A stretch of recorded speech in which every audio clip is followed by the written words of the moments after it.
Thales, it's been a long road for you in your career, and you just announced that your fight with Hector Lobo is going to be the last one in your career.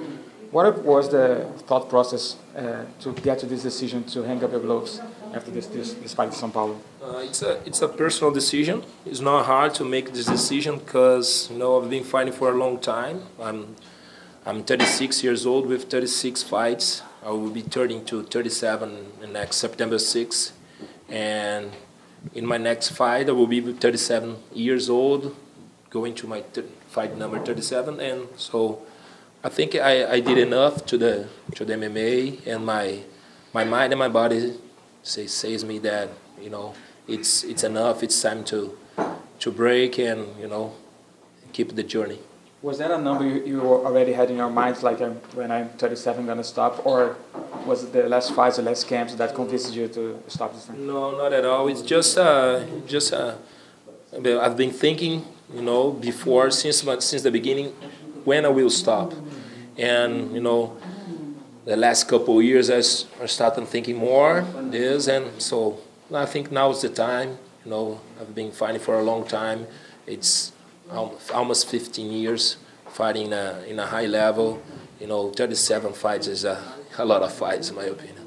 37 and against some of the best of all times. How do you expect to be remembered by MMA fans, by fellow fighters when you stop fighting next month? Yeah, I expect to be remembered. Remind like a simple person.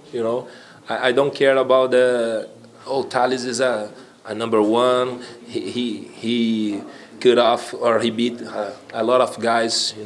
Of course, I want to be reminded inside the octagon. But especially my acts is outside the octagon. Being a good person, being honest, being a nice man, a nice father, and this is what important. It's most important to me. Seeing the sport take this turn to more entertainment, more trash talking, does that bother you? Or do you understand? No, not for me. I'm not a guy for trash talk. I will never be. I will never fit in this situation. Some people just send me already. Hey, you have to be more entertainment, more trash talk. But it's not Thales. I won't change myself just to make people happy, and like I said, I fight for me, to be happy, to get better every day as a person, as a fighter, is to get the knowledge, and in the future pass to the other generations. And how do you see Lombard as your last opponent? What are the challenges that he brings to the table? He's also in a bad run recently in the UFC. How do you see this matchup, and how do you see him being your last opponent?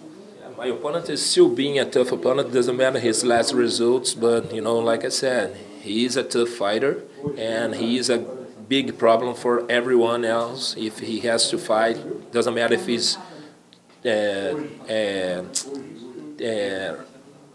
ranking, if his opponent is ranked or not, he will be a big problem, anyways. Fighters stop fighting is always a sensitive topic. A lot of fighters retire but then come back. Do you think about that? And maybe I'm retired now, but maybe in 2 years when my body feels better after 2 years without hard training, maybe coming back. And how do you is your mind getting ready for a fight, knowing that this is your last fight? Is that motivation, or is that something that maybe is gonna be a problem for you to get focused on a fight and trying to win, knowing that this is your last fight? To me, it's normal. I've been, of course, more motivated because this is my last fight. But it's simple. It's normal. I don't think get back from my retirement. After 1 or 2 years, this is my final decision, and this is it. Let's start a new journey in my life.